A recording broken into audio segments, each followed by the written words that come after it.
Working on the plane, have you ever screwed anything up? Yes, absolutely. What have you screwed up and how did you fix it?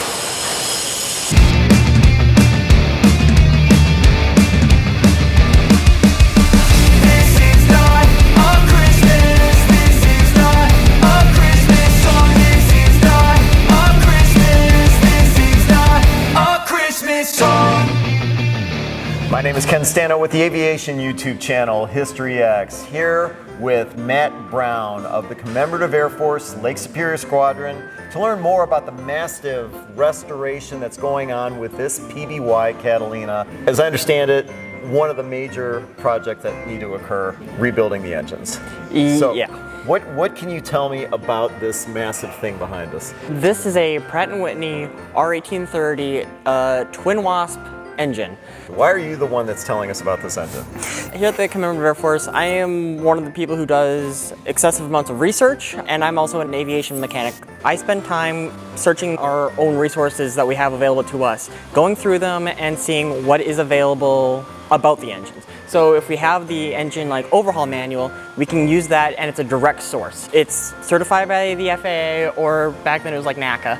As part of the 12 Planes of Christmas, you're raising funds to rebuild both engines. We actually have to rebuild three. Three? Yes, so you need two engines to make sure that the plane actually flies. Okay. And then you need one spare one in case one of them fails for whatever reason. What's the cost? So right now our estimate is about $125,000 per engine. Each engine is about 80 grand. Okay. And then it's going to be another 40 or so just for the accessories.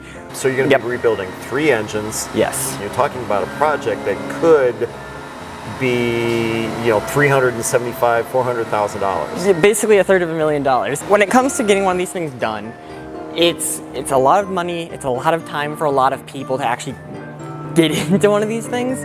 What is the biggest misconception someone can have about, oh, they're just rebuilding a couple of engines? It's not just like your car engine. The tolerances are much tighter than what a lot of people think. With aircraft, this plane is allowed to have this engine. This is the only engine you can put on it. And they don't make these anymore. They don't make these anymore. They stopped making these in 1951. So these are getting rare, and they have to meet within certain specs, otherwise they cannot be used at all. So if one of these cylinders doesn't meet standards, we have to go and find a new part, or new old stock, to fit on it that is in the acceptable limits, otherwise the engine's not safe to fly. When Having fun. When you think about a project like this, what will it mean to the unit once you know that you have rebuilt engines back in the hangar ready to hang on the wings? Really just means we'll be able to get the aircraft in the air that much sooner. While these are away, we can go and work on other parts of the aircraft. When these are ready to go on, get them all hooked up and we can take off. When it comes to a unit like the Lake Superior Squadron, how important is it to get younger members like you inside the hangar? It's incredibly important to actually get people my age or even younger into this. I actually joined because of the detachment leader, Bill. He was actually my teacher in school, and that's the only way actually I learned about this. And I think a lot of people don't realize how easy it is to actually get into doing stuff like this. Literally just showing up and being like, hey, give me something to do. You might not be working on this stuff immediately, but it will come to you. And every once in a while, you might have one guy say, hey, can you go and reach in and grab this for me, or do this?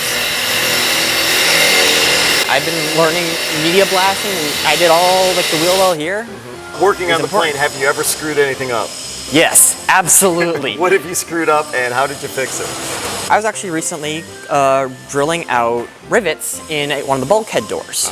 And the drill went all the way through, and it went a little bit further beyond that. And there's a little tiny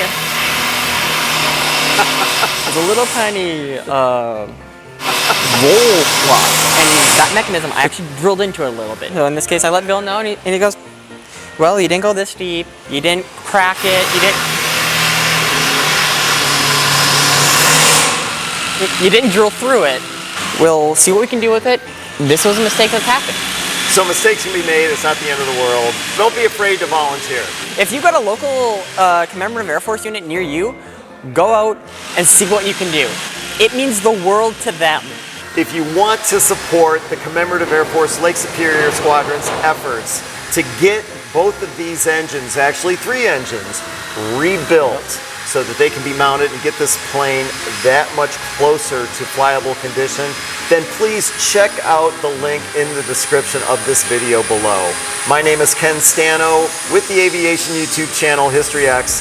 Thank you for watching. A Christmas song.